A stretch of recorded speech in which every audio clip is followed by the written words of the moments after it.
Today I learned that slaveholders in the United States knew that enslaved people were escaping to Mexico. The United States tried to get Mexico to sign a fugitive slave treaty, but Mexico refused to sign such a treaty, insisting that all enslaved people were free once they set foot on Mexican soil.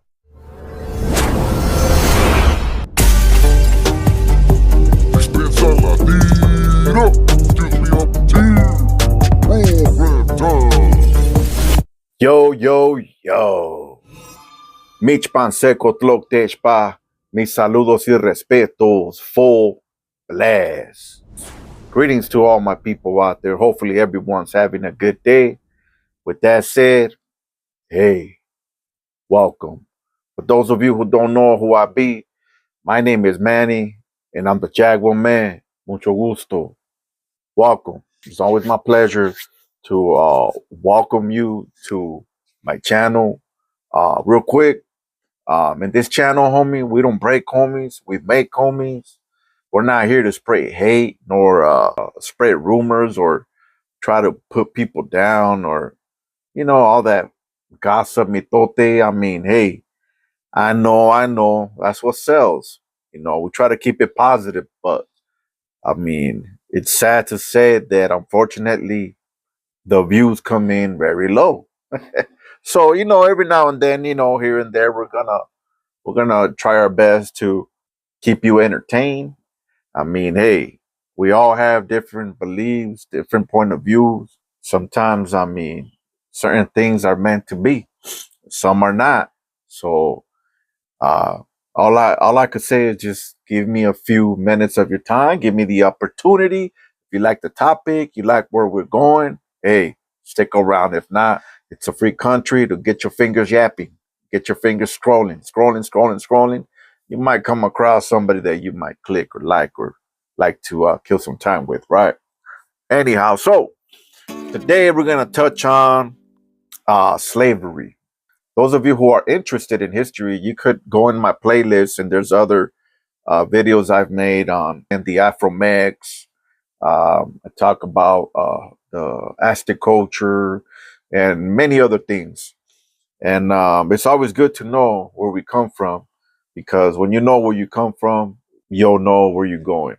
You know what I'm saying? So I like to touch on this slavery, not to put anyone down, but it's good for us to educate ourselves and know what happened before us, because like that we could, know that the struggle is real, and most of us, whether black, brown, purple, white, pink, most of us have a lot in common. Most of us been through the struggle, and that's what mainly we all go through now in modern times. So stay tuned, please. And just for the record, I don't know it all as far as journalism. I'm not trying to come across as Mr. Know-it-all. I believe that with me being myself, there's many people out there that could understand where I'm coming from, that have maybe similar backgrounds as I do. And I mean, hey, we could relate, help each other out. Like the Bible says, we're going to learn from one another, just like iron sharpens iron. But hey, enough of that. Let's get down to the point. If you guys tune in into the intro, you guys got to see and how many slaves ran away from their masters back in the days and went out to Mexico.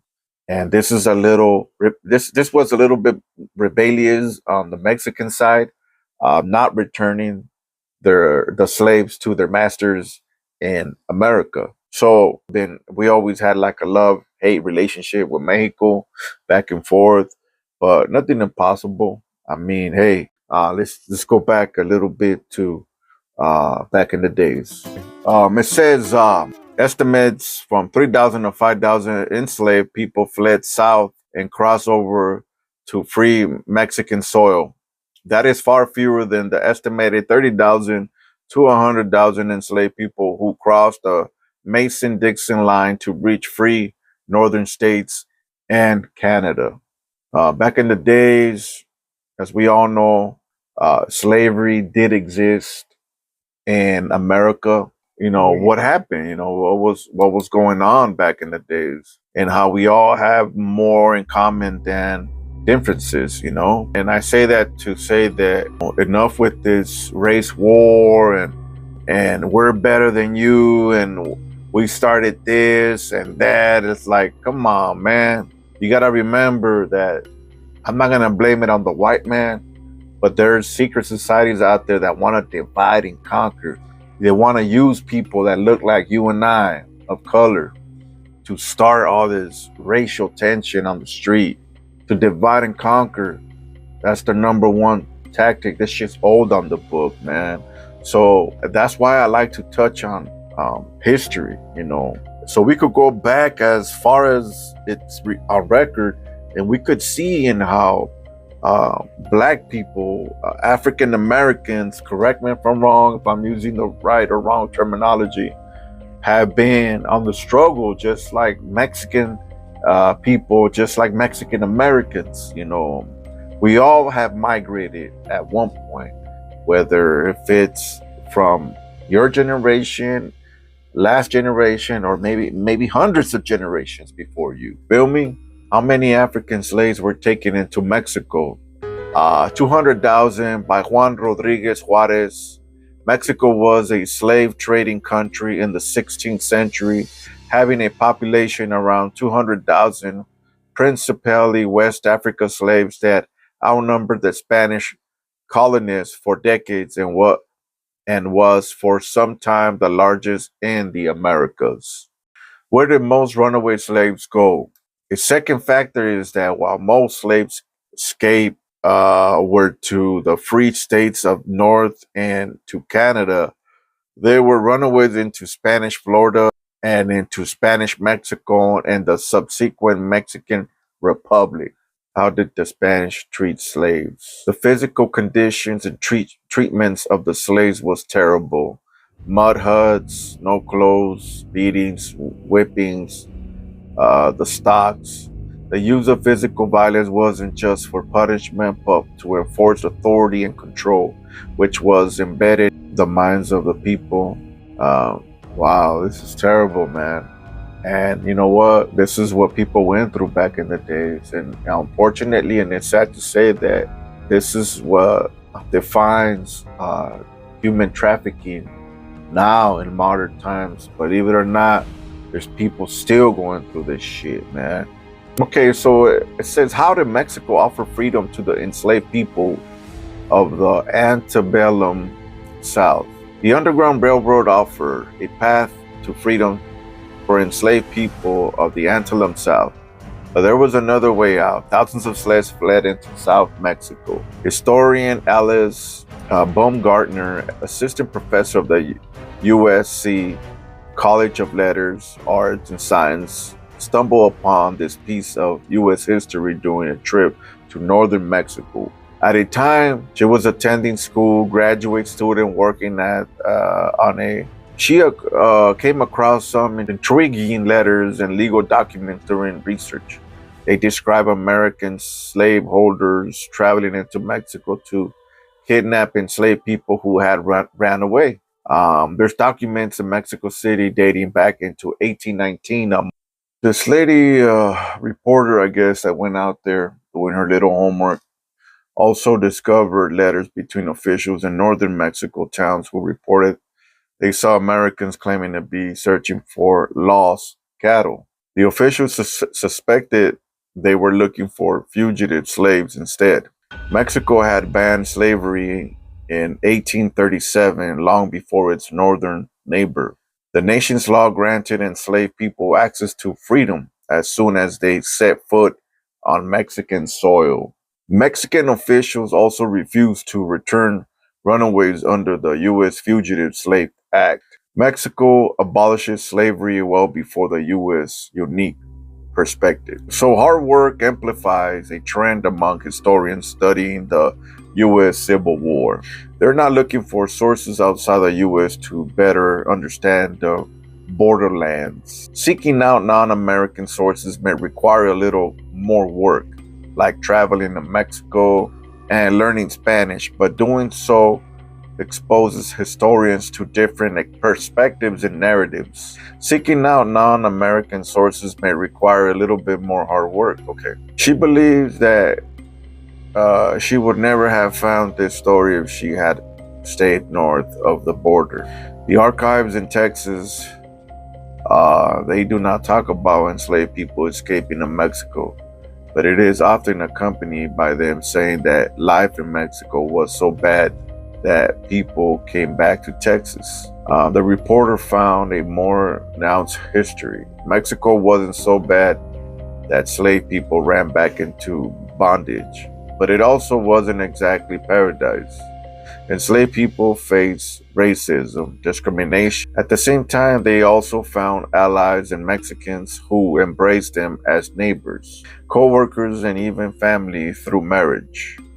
We often think about mass migration into the United States, first from Mexico and now from Central America, as only going in one direction, and the United States being this beacon from people to come to, she said. I think it is very important reminder that in the 19th century, it was the opposite for some people.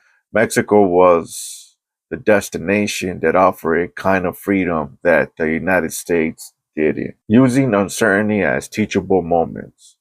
South to Freedom began as a master's thesis with a different subject, but the reporter saw the potential of the topic change course. It's a good example on how history is fluid. Part of the studying history is uncovering new insights into our past. No project that I ever worked on has turned the way I expected, the reporter said.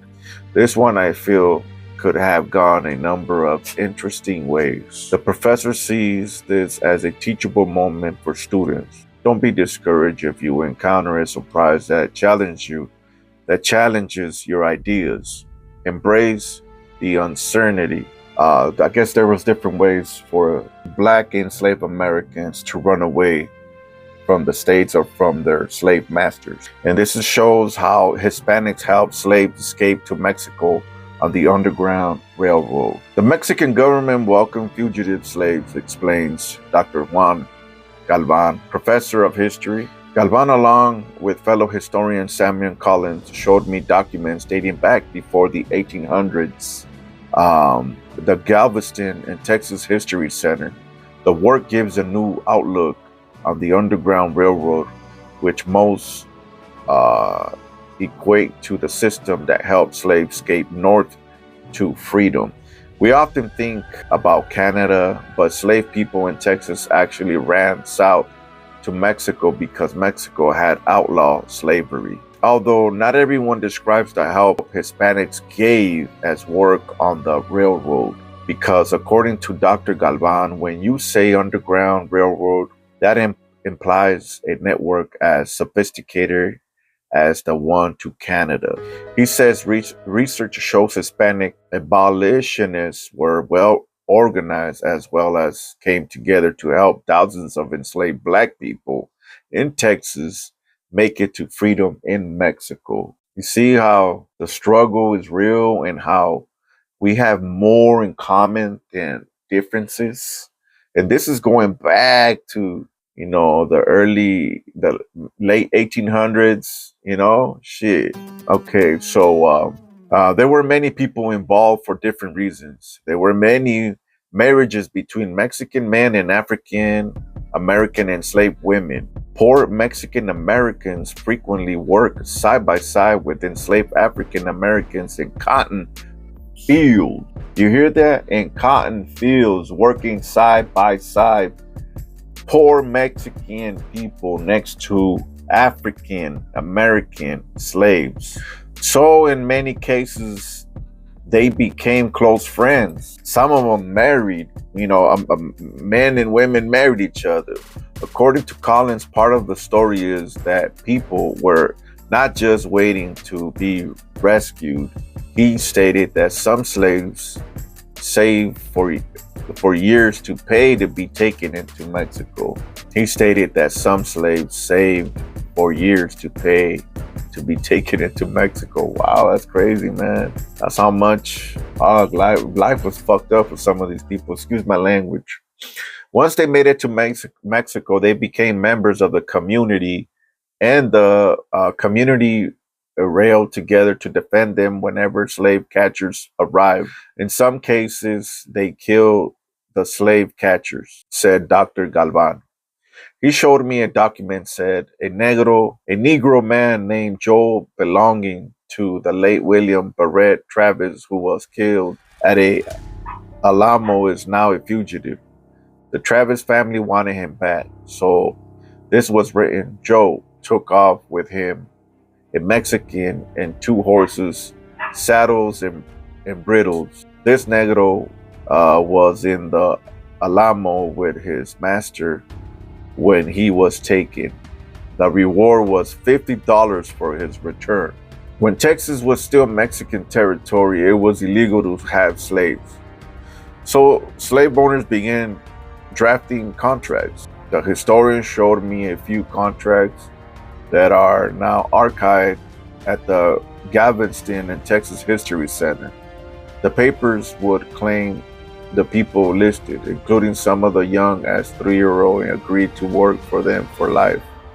One contract had written it for the term of 99 years to learn the art of mystery of farming and planting. That's when friends to the south stepped in Dr. Galvan's share. In 1857, the government of Mexico amends the Constitution declaring that any former slave who steps on Mexican territory is now a Mexican citizen and therefore free person. Wow. See how Mexico had a big part helping Black Americans, run away from slavery. And I'm sure, I mean, some of you guys know, some of you guys don't know, but slaves went through a lot. Remember, back then we didn't have rights. People were being treated as animals, to the point of people got beaten down bad, starved, lived under bad conditions, and for them to run away or save money to just go to Mexico and find a way to just find freedom meant a lot. And nowadays the tables turn because there's people now coming from Mexico or from countries down south looking for the American dream, for work. They're trying to provide a better life for their families, as many of us went through that. I personally, I'm an American. I'm Mexican American. My parents migrated from Mexico. I'm first generation here. So I know my mom and my dad tell me stories of what they went through as little kids, but nothing compared to, other people and other stories that, man, they're just terrible. We're blessed. Honestly, we're blessed to be in this country. We suffer. When it comes to suffering and pain, we don't know what it is. I think we're just spoiled. Yeah. So that's when friends to the south stepped. Okay, so many escaped slaves make good lives in Mexico. They arrive to Mexico where they are free, and like the Black Seminoles, they're able to set up colonies and start businesses. So hey, there was remember the Afro-Mex already established. The guys that ran away from the Spaniards, Cortez and all of them, they call them Seminoles. A couple of Sam Houston former slaves are documented as succeeding in Mexico. One of them became a barber, opened a barber shop in Matamoros, Mexico. The other one became an officer in the Mexican army. The historians are encouraging you to head to the library where there are a number of books available on the topic and learn information for yourself. This reporter, Colin, says history is like a salad. There are the lettuce, tomatoes. There are stories we hear all the time of funding fathers and early settlers, but that history salad includes croutons and bacon bits, olives, pickles, and there are other ingredients to the story. So there it is. I just wanted to speak on the struggle, man. Not necessarily black slaves, but as Mexicans, nationals, and and back in the days, the black enslaved went through a lot together. You know, there was certain societies back in the days that wouldn't allow people of color to have a say so. They couldn't have no type of equal rights, freedom of speech, none of that. So it came at a point in their lives where they were fed up with all that discrimination. They fled to Mexico and they went over there trying to bully their way through, thinking money was going to talk. But hey, the Mexican government said, nah, nah, nah, I don't think so. They're going to stay here and we're going to give them what they got coming as humans. So there it is, man. Hopefully you guys got my point. I made sense. And please recommend this book to the youngsters out there. People need to know that this black and brown didn't just start now. We had our up and downs, throughout the hood, the ghetto, as far as differences and shit, but there's nothing different. We all have more in common, man. You know what I'm saying? Instead of sitting there and saying who's scared of who, instead of saying that Mexicans are scared of blacks or that blacks are scared of, or that blacks are scared of Mexicans and who fights better. Like, dude, we're sounding like a bunch of kids in high school, elementary. Like, let's grow up. Come on, OGs. Hey, I see you, homie. You put in your content. I understand. Fuck. Gossip sells. Bullshit sells, man. Negativity sells. I hear you. But at the same time, we gotta stop this divide and conquer because that's what they want. They want to see us fight. They want to see us shed blood. They want to see us not get along. So they could point their fingers and be like, see, I told you. They don't deserve this. They don't deserve that. We're not going to help them throughout their cities. We're not going to create jobs. They don't need that. They just want to put us in jail. They want to put us in a box and for us to rotten and leave our kids to get raised by another man or get raised by the government when now the government's going to infiltrate and teach them crazy shit that don't make sense. You know what I'm saying? When on the other hand, we could swallow our pride, learn to get along, communicate respect, no matter the color, the race, and tuck our differences away and just continue with life. Teach them the duties of a man. Hey, I know times change. We're not stuck in old days, but hey, you know what? It's always good to have principles, conduct, morals, family, love, and stay home and be home to educate your kid, your daughter, your son. Teach them right from wrong. Overall, freedom. More to come. Remember, homie, keep your head up. With that said, man, hey, my name is Manny. I'm the Jaguar Man. And I hope you guys like my content. Keep turn that frown upside down. Yeah. It's time to rise up, level up, and wise up, my G. Rato. It's dodging us, homie. Owes all that money. Let's get them. No.